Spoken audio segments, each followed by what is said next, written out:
What if the greatest form of power is not given by society, but built quietly through discipline?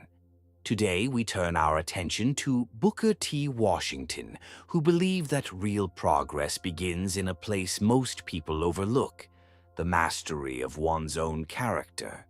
Few lives illustrate the power of perseverance more clearly than that of Booker T. Washington. Born into slavery in the American South in 1856, Washington entered the world with almost nothing: no wealth, no privilege, and very little opportunity. Yet from these humble beginnings, he would rise to become one of the most influential educators and thinkers of his time.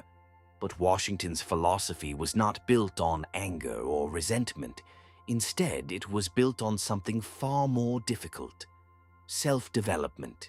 He believed that progress begins with the individual, with the quiet discipline of learning, building, and improving one's life through meaningful work. In a world that often seeks recognition first, Washington offered a different path: earn respect through excellence. Washington understood something that many people overlook even today: that lasting influence rarely comes from sudden change. It grows slowly, like a tree taking root. His most famous work, Up from Slavery, describes his relentless pursuit of education despite overwhelming obstacles. As a young boy, he worked long hours simply to survive, yet he remained determined to learn. Eventually, his journey led him to the Hampton Institute, where he experienced education as a transformative force.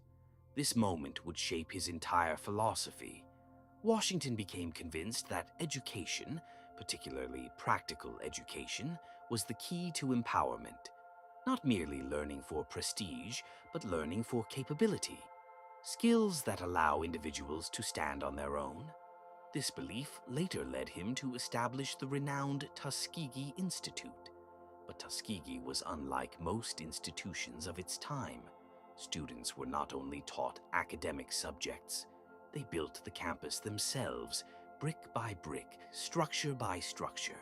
Washington believed that education should develop both the mind and the character, because knowledge without discipline rarely produces lasting success. This philosophy was sometimes misunderstood. Critics argued that Washington was too patient, too willing to focus on gradual progress rather than immediate change. But Washington believed deeply in the power of preparation. He understood that real independence is not granted by others.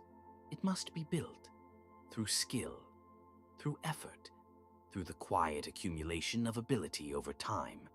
Washington once said, "Success is to be measured not so much by the position that one has reached in life, as by the obstacles which he has overcome."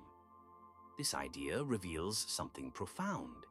True success is not defined by status. It is defined by growth, by the distance traveled between who we were and who we become. Washington also understood the importance of dignity in work. At a time when manual labor was often viewed as inferior, he insisted that honest work carried its own form of honor. Whether building a structure, cultivating land, or mastering a trade, each effort strengthened the individual and the community. In this way, Washington's philosophy extended beyond personal success. He believed strong communities are built by capable individuals. When people develop their skills, their discipline, and their character, they create the foundation for lasting progress. And perhaps that is the deeper message of Booker T. Washington's life. Progress is not always loud. It is not always dramatic. Often it is quiet. A person studying late into the night, a worker perfecting a skill, a student refusing to give up despite hardship. These small acts of persistence accumulate. Over time, they reshape destinies. Washington's life reminds us that the road forward is not built overnight. It is constructed piece by piece, through determination, patience, and purpose. And while the world often celebrates sudden success, history shows that the most enduring achievements are built slowly, like a candle lighting a dark room, one small flame at a time.